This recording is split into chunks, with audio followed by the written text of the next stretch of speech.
Hello. नमस्कार नमस्कार। नमस्ते, प्रणाम। आप लोग कैसे हैं? मैं ठीक हूँ। और आज हम लोग ज्योग्राफी बुक एनसीईआरटी चैप्टर 1 का सौर मंडल में पृथ्वी का अभ्यास प्रश्नों का उत्तर हम लोग डिस्कस करेंगे। जो बुक के पीछे दिया रहता है उसका एक एक करके हम लोग क्वेश्चंस का आंसर देंगे और उसको समझेंगे। तो पहला क्वेश्चन है अभ्यास प्रश्न का, ग्रह और तारे में क्या अंतर है? तो उत्तर है, तारे स्वयं प्रकाश और ऊष्मा देते हैं जबकि ग्रह स्वयं प्रकाश नहीं देते। ग्रह तारों के प्रकाश से चमकते हैं और उनकी परिक्रमा करते हैं। तो वही बात है कि दोस्तों कि जो ग्रह है ना वो तारों के प्रकाश से चमकते हैं और उसकी परिक्रमा करते हैं। तो सूर्य भी क्या है? सूर्य एक तारा है और हमारी पृथ्वी क्या है? एक ग्रह है। और पृथ्वी सूर्य के चारों तरफ चक्कर लगाती है। सूर्य और पृथ्वी का कोई अपना प्रकाश नहीं होता है। और सूर्य के प्रकाश से ही सूर्य के प्रकाश के कारण ही हमें दिन में उजाला होता है और रात में जब पृथ्वी घूम जाती है तो अंधेरा हो जाता है। तो चंद्रमा का भी वैसे ही कोई उपग्रह है, उसका भी कोई प्रकाश नहीं होता है। और तारों के पास प्रकाश और उसमें अपना होता है। तो दूसरा क्वेश्चन देखते हैं। चलिए, सौर मंडल से आप क्या समझते हैं? सौर मंडल से आप क्या समझते हैं? तो उत्तर है, सूर्य तथा उसके चारों ओर परिक्रमा करने वाले सभी ग्रह, उनके उपग्रह, क्षुद्र ग्रह, धूमकेतु आदि मिलकर सौर मंडल कहलाते हैं। सूर्य और जितने भी 8 ग्रह हैं हमारे सौर मंडल में, सबको मिलाकर उपग्रह, क्षुद्र ग्रह, धूमकेतु आदि को मिलाकर सौर मंडल कहते हैं। और तीसरा क्वेश्चन है, सूर्य से उनकी दूरी के अनुसार सभी ग्रहों का नाम लिखिए। ये कह रहा है कि सूर्य हो गया और दूरी के अनुसार कि सूर्य के सबसे नज़दीक कौन है, उसके बाद उसके नज़दीक कौन है, फिर उसके बाद उसके कौन नज़दीक है, या सूर्य से सबसे दूर कौन है, उसके ग्रहों का नाम लिखना है। तो हम चलिए लिखते हैं। सूर्य से सबसे नज़दीक ग्रह कौन सा है? बुध है। उसके बाद शुक्र आता है और उसके बाद हमारी पृथ्वी आती है जिस पर हम लोग रहते हैं। उसके बाद मंगल, उसके बाद बृहस्पति। अब समझने वाली बात यह है कि मंगल और बृहस्पति के बीच में ही एस्ट्रॉयड बेल्ट रहता है, जिसका हम लोग आगे डिस्कशन करेंगे एक चार्ट के माध्यम से। और बृहस्पति के बाद शनि, शनि के बाद अरुण, अरुण को यूरेनस भी कहते हैं, और उसके बाद वरुण, वरुण को नेपच्यून भी कहते हैं। ठीक है।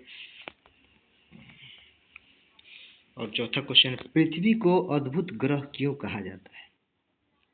तो उत्तर, क्योंकि पृथ्वी पर जल, वायु, उचित तापमान और जीवन के लिए आवश्यक सभी परिस्थितियां उपलब्ध है, इसलिए इसे अद्भुत ग्रह कहा जाता है। पृथ्वी को अद्भुत ग्रह क्यों कहा जाता है? क्योंकि जीवन, मनुष्य के जीवन, जीव जंतुओं के जीवन यापन के लिए सभी उचित परिस्थितियां उपलब्ध है। जैसे तापमान हो गया, जल हो गया, वायु हो गया, ये सारे चीज मौजूद हैं जिससे कि जीवन यापन चलता है। इसीलिए पृथ्वी को अद्भुत ग्रह कहा जाता है। और अभी तक जितने भी खोज हुआ है, पृथ्वी के अलावा किसी पर जीवन यापन का अभी तक कोई ठोस सबूत नहीं मिला है। चलिए अगला क्वेश्चन हम डिस्कस करते हैं। हम हमेशा चंद्रमा के एक ही भाग को क्यों देख पाते हैं? जैसे कि हम लोग जब रात में देखते हैं आकाश में तो चंद्रमा दिखाई देता है। तो क्वेश्चन ये है कि हम लोग चंद्रमा को एक ही भाग को क्यों देख पाते हैं, पूरा भाग क्यों नहीं देख पाते हैं? उसका आंसर है कि हम हमेशा चंद्रमा के एक ही भाग को क्यों देख पाते हैं, क्योंकि चंद्रमा अपनी धुरी पर जितने समय में एक चक्कर लगाता है उतने ही समय में वह पृथ्वी की भी एक परिक्रमा करता है। इसलिए उसका एक ही भाग हमेशा पृथ्वी की ओर रहता है। जैसे चंद्रमा अपनी धुरी पर भी घूमता है तो जितना समय धुरी पर घूमने में लगता है उतना ही समय पृथ्वी के एक चक्कर लगाने में भी लग जाता है। इसलिए हम लोग चंद्रमा का एक ही भाग देखते हैं और उसका एक ही भाग पृथ्वी की ओर दिखाई देता है। अब पांचवा क्वेश्चन है, ब्रह्मांड क्या है? तो उत्तर सभी आकाशगंगाओं, तारों, ग्रहों, उपग्रहों तथा अन्य खगोलीय पिंडों के विशाल समूह को ब्रह्मांड कहा जाता है।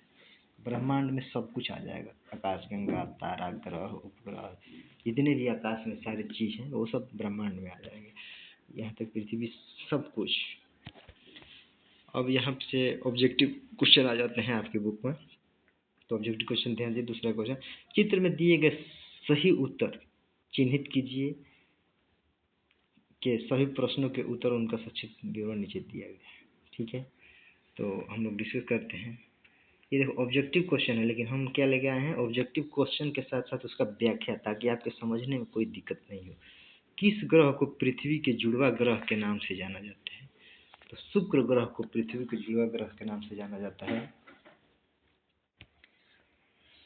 अब देखिए व्याख्या। शुक्र ग्रह का आकार, द्रव्यमान और घनत्व पृथ्वी से बहुत मिलता जुलता है, इसलिए पृथ्वी का जुड़वा कहा जाता है। जो शुक्र का तापमान है ना, शुक्र का तापमान और घनत्व पृथ्वी से बहुत मिलता जुलता है, इसलिए पृथ्वी का जुड़वा शुक्र को कहा जाता है, ट्विन प्लैनेट। अब दूसरा ऑब्जेक्टिव क्वेश्चन, सूर्य से तीसरा सबसे नजदीक ग्रह कौन सा है? सूर्य से सबसे तीसरा, सूर्य हमारी पृथ्वी आती है तीसरे नंबर पर, पहला पर बुध आ जाता है, तीसरे पर पृथ्वी आ जाती है। सूर्य से तीसरा सबसे नजदीक ग्रह पृथ्वी। व्याख्या देखिए, सूर्य से ग्रहों का क्रम, बुध, शुक्र और तीसरे नंबर पे हमारी पृथ्वी आती है। ठीक है, अब देखिए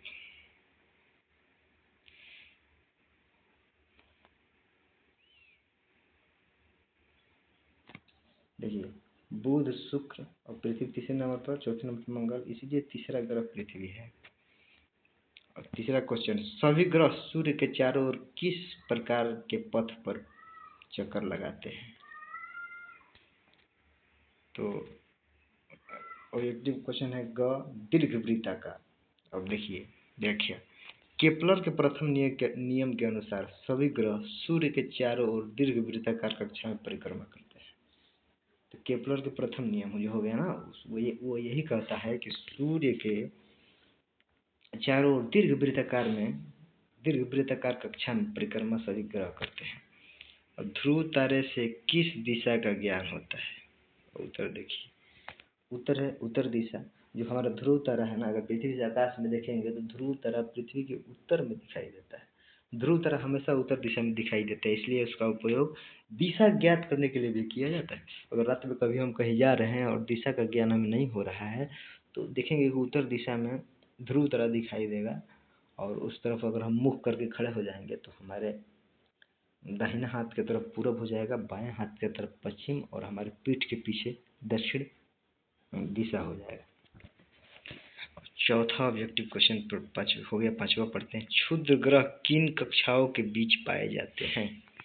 उत्तर, मंगल एवं बृहस्पति। क्षुद्र ग्रह वही एस्ट्रॉयड बेल्ट, देखिए अधिकांश क्षुद्र ग्रह एस्ट्रॉयड मंगल और बृहस्पति ग्रहों की कक्षाओं के बीच स्थित क्षुद्र ग्रह घेरे एस्ट्रॉयड बेल्ट में पाए जाते हैं। हमने आपको पहले भी बताया इस वीडियो में।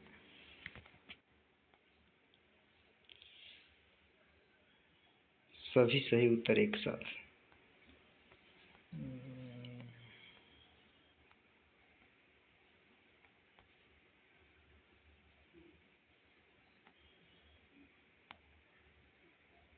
वो पांचों क्वेश्चन का, पहला का ग शुक्र, दूसरा का ख पृथ्वी, तीसरा का ग दीर्घवृत्ताकार, चौथा ग उत्तर, पांचवा का ख मंगल एवं बृहस्पति। अब देखिए आपका एक क्रियाकलाप है जिसमें बोलता है आपके अभ्यास प्रश्न में कि सौर मंडल का एक चार्ट तैयार करें।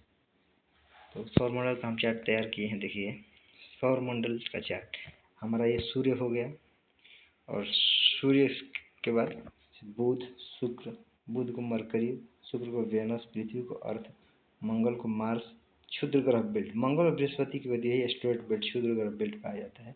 ये क्वेश्चन आपके अभ्यास प्रश्न में भी है, इसको थोड़ा ध्यान में रखिएगा। उसके बाद बृहस्पति, शनि, बृहस्पति को जुपिटर, शनि को सैटर्न, अरुण को यूरेनस, वरुण को नेपच्यून। महत्वपूर्ण तथ्य क्या है इसमें देखिए आप लोग। महत्वपूर्ण तथ्य, सूर्य सौर मंडल का केंद्र है। जो हमारा सौर मंडल है ना, उसका केंद्र सूर्य है। सभी 8 ग्रह सूर्य की परिक्रमा करते हैं। सूर्य के अलावा जितने भी 8 ग्रह है वो सूर्य की परिक्रमा करते हैं हमारे सौर मंडल में मौजूद।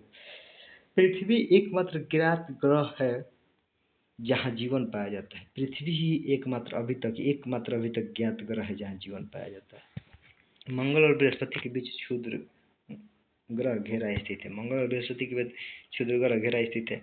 शनि अपने सुंदर वलयों के लिए प्रसिद्ध है। शनि है ना, उसके रिंग्स बनते हैं और उसी रिंग्स के लिए वो प्रसिद्ध है। दूसरा क्रियाकलाप है आपका, छुट्टियों में एक तारामंडल प्लेनेटेरियम को जाकर देखे तथा वहाँ के अपने अनुभव को कक्षा में बताइए। जैसे कि आप कभी गए हैं घूमने तारामंडल, जैसे अभी बिहार के पटना में तारामंडल है।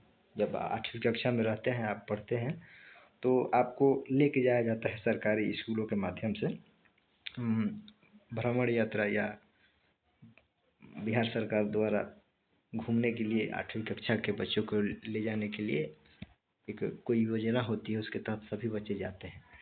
तो उसी के तहत हम लोग पटना में भी गए थे और वहाँ देखे थे। तो उसी के अनुसार हमने एक अनुभव को आपके साथ साझा कर रहा हूँ। जैसे कि उत्तर, मेरा तारामंडल भ्रमण। छुट्टियों में मैं अपने परिवार के साथ एक तारामंडल गया। वहाँ मैंने सौरमंडल, ग्रहों, तारों, आकाशगंगाओं तथा उपग्रहों के बारे में रोचक जानकारियाँ प्राप्त की। बड़े गुंबदनुमा पर्दे पर अंतरिक्ष का सुंदर दृश्य दिखाया गया। मैंने जाना कि सभी ग्रह सूर्य की परिक्रमा करते हैं और पृथ्वी अपनी धुरी पर घूमती है, जिससे दिन और रात होते हैं। यह यात्रा बहुत ज्ञानवर्धक और रोमांचक रही।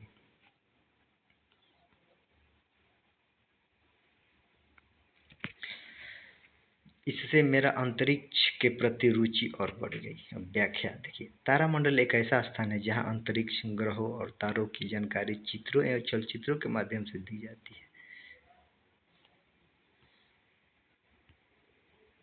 अब तीसरा क्वेश्चन है, पृथ्वी एवं सौर मंडल पर एक क्विज प्रतियोगिता का आयोजन करें।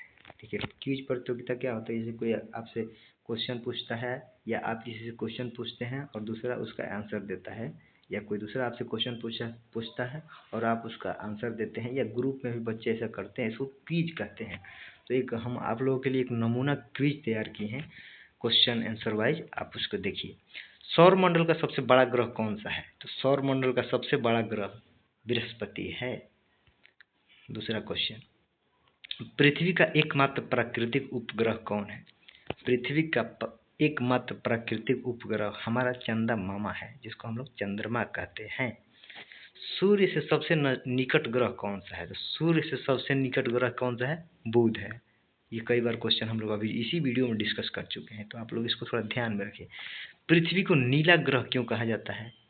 तो उत्तर है, देखिए, क्योंकि इसकी सतह का लगभग 71% भाग जल से ढका होता है। और जब हम आकाश में जाएंगे ना, और आकाश में अंतरिक्ष यात्री जब आकाश से देखते हैं, या विमान से भी आप ऊपर जाइएगा, कभी फ्लाइट पे चढ़िएगा तो आप ध्यान दीजिएगा कि ऊपर से जब देखिएगा तो पृथ्वी एकदम नीली दिखाई देती है, क्योंकि इसका 71% भाग जो है ना जल से ढका रहता है। अब देखिए 5वां क्वेश्चन, किस ग्रह को लाल ग्रह कहा जाता है? तो किस ग्रह को लाल ग्रह कहा जाता है? तो मंगल ग्रह को लाल ग्रह कहा जाता है। मंगल ग्रह है जो, उसको हम लोग लाल ग्रह कहते हैं। और 6ठा क्वेश्चन है, किस ग्रह को पृथ्वी का जुड़वा ग्रह कहा जाता है? तो अभी हम लोग पिछले इसी वीडियो में पीछे क्वेश्चन भी था, तो हम लोग उसको डिस्कस किए थे। तो शुक्र ग्रह को पृथ्वी का जुड़वा ग्रह कहा जाता है।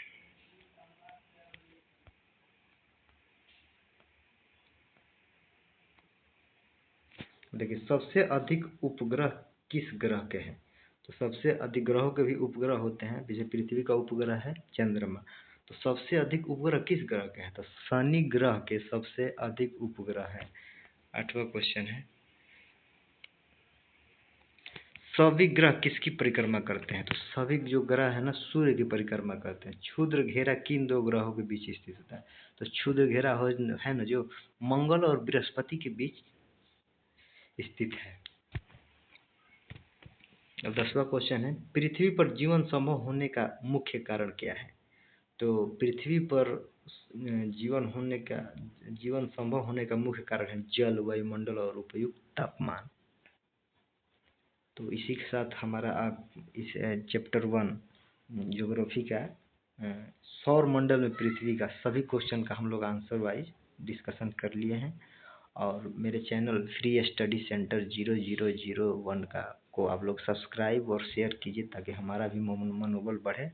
और आप एक बार सब्सक्राइब कर लीजिए, और जितने भी हम क्वेश्चन एनसीईआरटी का सभी बुक को कवर करेंगे, जिसके माध्यम से हम लोग यूपीएससी, बीपीएससी, बिहार दरोगा, जितने भी कॉम्पिटिटिव एग्ज़ाम है उसका जीके जीएस आप सब्सक्राइब कर लीजिए, सलेक्शन हम करा देंगे।